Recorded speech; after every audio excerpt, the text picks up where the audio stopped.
ఇక్కడ నేను బీజేపీ పెద్దలకు విజ్ఞప్తి చేస్తున్నా, బీజేపీ పెద్దలకు గుర్తు చేస్తున్నా. ఇక్కడ బీజేపీ పెద్దలకు విజ్ఞప్తి చేస్తున్నా, బీజేపీ పెద్దలకు నేను గుర్తు చేస్తున్నా. ఒకటి, 42% తెలంగాణలో స్థానిక సంస్థల్లో రిజర్వేషన్లు ఇవ్వడానికి కాంగ్రెస్ ప్రభుత్వం తీసుకొచ్చిన చట్టాన్ని మీరు పూర్తిగా శాసనసభలో సమర్థించారు. 42% రిజర్వేషన్లకు మేము సిద్ధంగా ఉన్నామని చెప్పి పార్టీ పరంగా కూడా గతంలో కిషన్ రెడ్డి గారు, ఇప్పుడు రామచంద్రరావు గారు కూడా తెలంగాణ రాష్ట్ర పార్టీ అధ్యక్షుడి హోదాలో బహిరంగనే ప్రకటన చేశారు. అదే సమయంలో రేపు 18వ తారీఖు నాడు జరిగే బంద్ కూడా మా సంపూర్ణ సహకారం మద్దతు ఉంటుందని చెప్పి ప్రకటన చేసినట్టుగా రామచంద్రరావు గారు ప్రకటన చేసినట్టుగా వార్తలు వస్తున్నాయి. ఈ విషయం స్వాగతించదగ్గది, ఈ విషయం స్వాగతించదగ్గది. దయచేసి నేను బీజేపీ పెద్దలకు విజ్ఞప్తి ఏం చేస్తున్నానంటే, తెలంగాణ శాసనసభలో ఈ 42% రిజర్వేషన్ల చట్టానికి సంపూర్ణంగా మద్దతు ప్రకటించారు గనక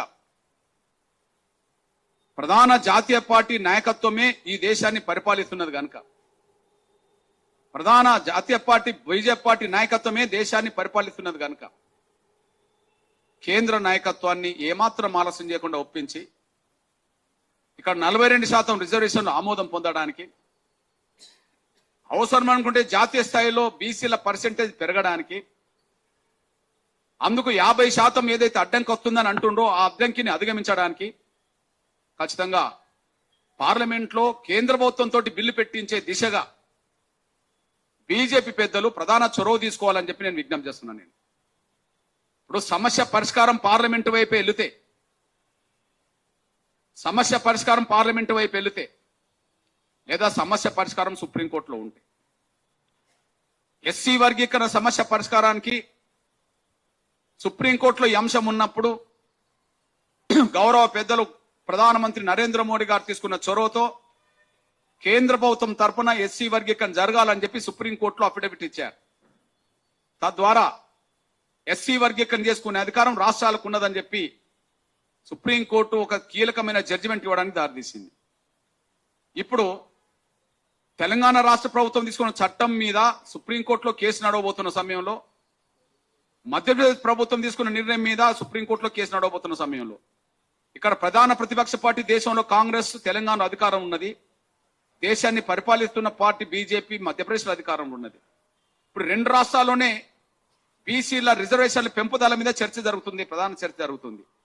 ఇట్లాంటి పరిస్థితిలో సుప్రీంకోర్టులో విచారణ జరిగే సమయానికి సుప్రీంకోర్టుకు కేంద్రం తరఫున ఆ 50% దీనికి అడ్డు తగలకుండా చూడడం కోసం అఫిడవిట్ దాఖలు చేయగలిగితే ఆడ సానుకూలమైన నిర్ణయం, తీర్పు రావడానికి అవకాశం ఉంటుందేమో.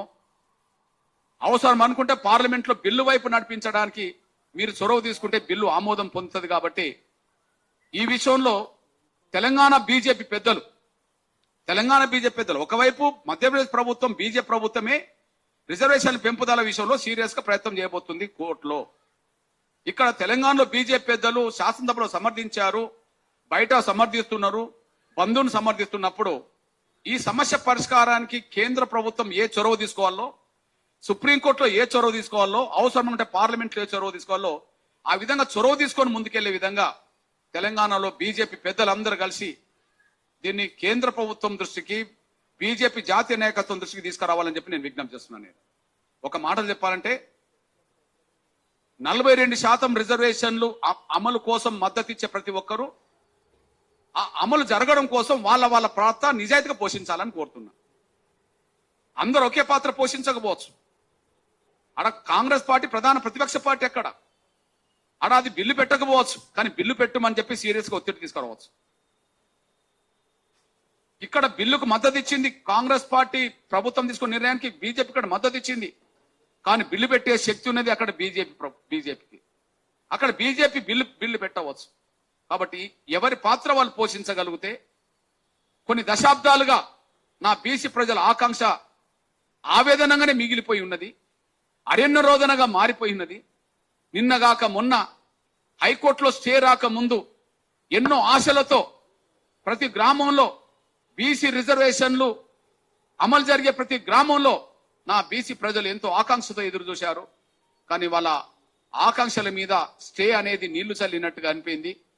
ఇట్లాంటి పరిస్థితుల్లో ఎవరి పాత్ర వాళ్ళు పోషించగలిగితే తప్పకుండా ఈ అంశాన్ని పరిష్కరించడం పెద్ద సమస్య ఏం కాదని కూడా మేము భావిస్తున్నాం.